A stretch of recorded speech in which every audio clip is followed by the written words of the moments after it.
What are we up to on the Zambo TV today?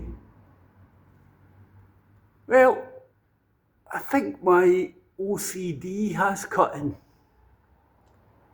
I'm putting an audio system into a new restaurant in the West End of Glasgow, and it's a Victorian structure. I paced it out with my feet, so it's about 14 metres that way by 7 metres across the way. However, being a bit OCD, I started looking at the stonework inside it, the masonry. Now, the sandstone on the outside is cut to an incredible, see that there? The sandstone on the outside is cut to an incredible degree of accuracy. However, a lot of this stuff in here looks as if they've just got random stones. Well, that thing is quite small, see it?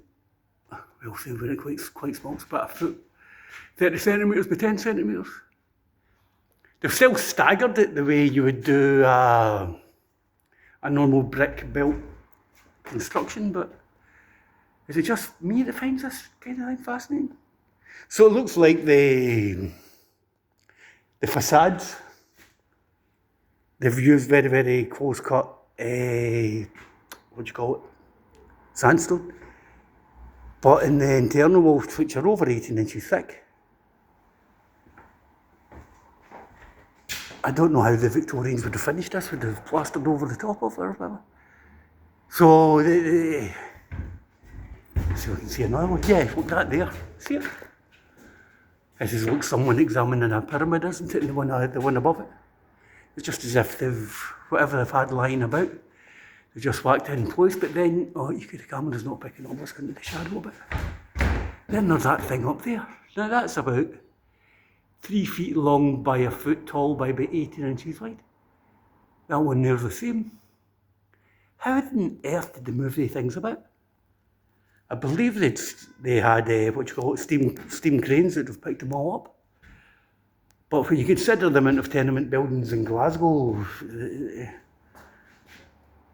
I mean, it's staggering. There isn't enough money in our economy today to build structures of this level of durability. The other thing, right, with these old Victorian properties, they did high roofs.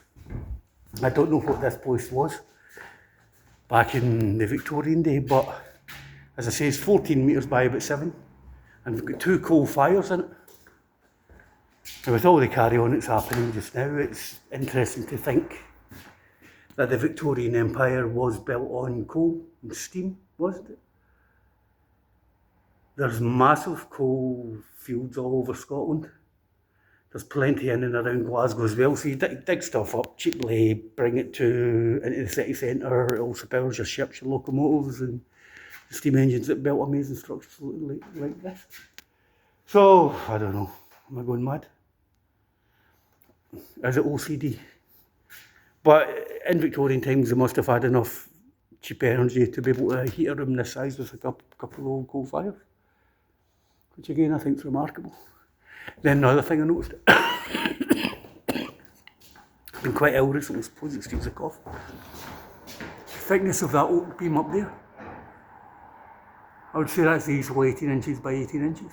That thing's absolutely mammoth. There's a big crack down it, but again, they didn't mess about, did they? When you think about what modern buildings are made out of, this thing's it's remarkable. I believe the sort of a shelf life in a modern building project's between 50 and 80 years. This thing's about 140, 150 years old. If nothing untoward happens to it, I'm sure it'll still be standing in another 150 years. Anyway, bit of Victorian OCDism.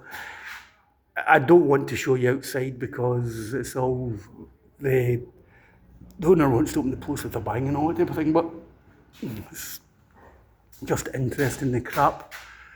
And that was me, that was today's job. Put that cable in there, down there, down here, underneath the floor.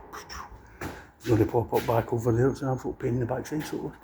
But anyway, yeah, interesting stuff. Interesting stuff. As I said, it must have been easy to them, like the guys building the pyramids, we'd look at it and go, wow, it was the only technology and all the rest of it. It wasn't, it was just very, very clever people worked out real simple ways of doing things, you know. It'll hang up in that, but yeah, fascinating.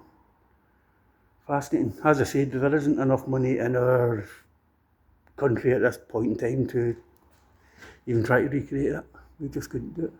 Not efficiently anyway. Thank you for watching my inane ramblings in an undisclosed venue in the West End of Glasgow. I'll put another video up. I'll put another video up as when the place opens and stuff like that. I've worked with the owner before. He's a real nice guy, and he likes pushing the last 1% of detail in any business enterprise he goes for. His attention to detail is just remarkable. Anyway, right, so interesting stuff. Coal's cheap. It's next to Glasgow. You dig it up and stick it in fires. You heat massive big properties. And the other one, I wonder how cheap it would have been to heat houses back in the day compared to today. There's a question for you. I bet you that stuff was so cheap they didn't even have to think about it. I believe coal miners got coal as part of their job. Right, but anyway, speak to you all soon. Victorianism. Got to love it. Thanks for watching. Bye-bye.